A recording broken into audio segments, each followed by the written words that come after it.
City কর্পোরেশনের পরিচ্ছন্নতা কর্মীরা ঈদ উপলক্ষে এই অনুদান পেয়েছেন, যা একটি মানবিক উদ্যোগ। তিনি পরিচ্ছন্নতা কর্মীদের কাজের প্রশংসা করে নগরকে পরিচ্ছন্ন রাখতে সবাইকে দায়িত্বশীল ভূমিকা পালনের আহ্বান জানান।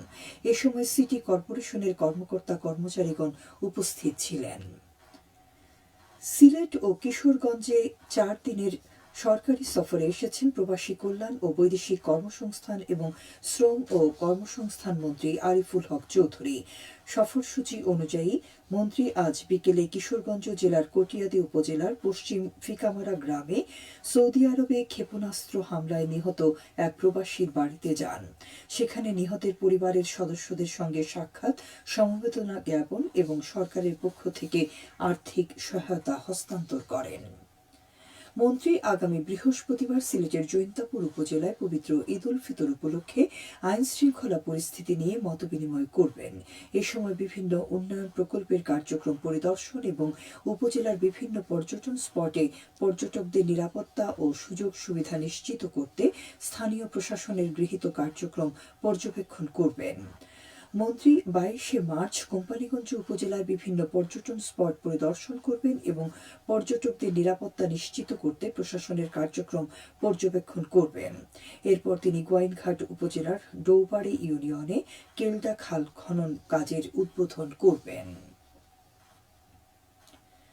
পবিত্র ঈদ উল ফিতরের আর মাত্র দিন কয়েক বাকি। শেষ মুহূর্তে ঈদের প্রস্তুতিতে এখন ব্যস্ত নগরবাসী। ঈদের কেনাকাটা সহ খাবারের বাজারে তিল ধারণের ঠাঁই নেই।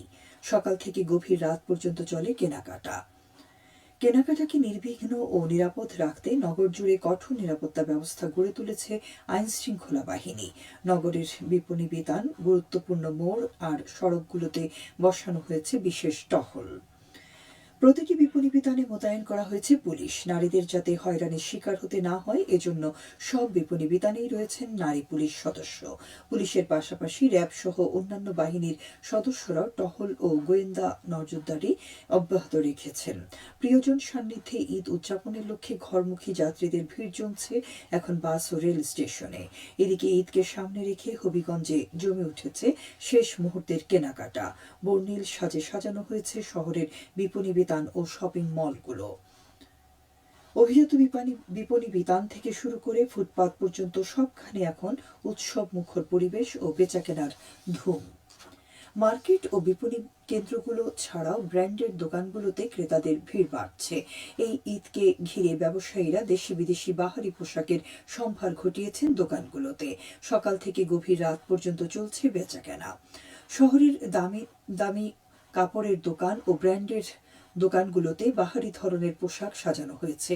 প্রতিটি মার্কেটে ক্রেতাদের ভিড়ে হিমশিম খাচ্ছেন বিক্রেতারা। তৈরি পোশাকের দোকানগুলোতেও সবচেয়ে বেশি ভিড় করছেন ক্রেতারা। পছন্দমতো পোশাক কিনছেন তারা। ক্রেতার সমাগম বাড়ায় বিক্রেতারাও খুশি। এছাড়া পরিবারের সঙ্গে ঈদ উদযাপনের শেষ সময়ের কেনাকাটা সেরে নিচ্ছেন নারী ও শিশুরা।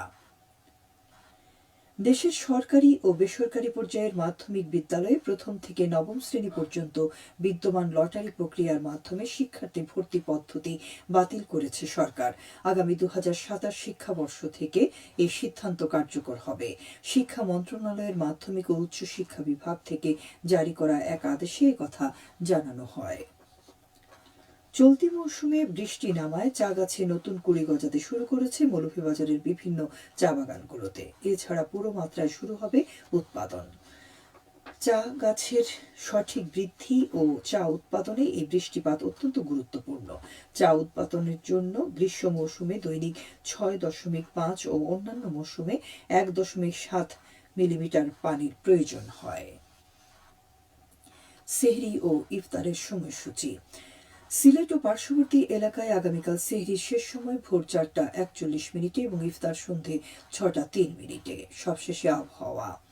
রাত 1টা পর্যন্ত পূর্বাভাসে বলা হয়েছে সিলেট সহ পার্শ্ববর্তী এলাকায় পশ্চিম উত্তর পশ্চিম দিক থেকে অস্থায়ীভাবে ঘন্টায় সর্বোচ্চ 60 কিলোমিটার বেগে দমকা থেকে ঝোড়ো হাওয়া বয়ে যেতে পারে। সেই সঙ্গে হতে পারে বৃষ্টি অথবা বজ্রসহ বৃষ্টিপাত।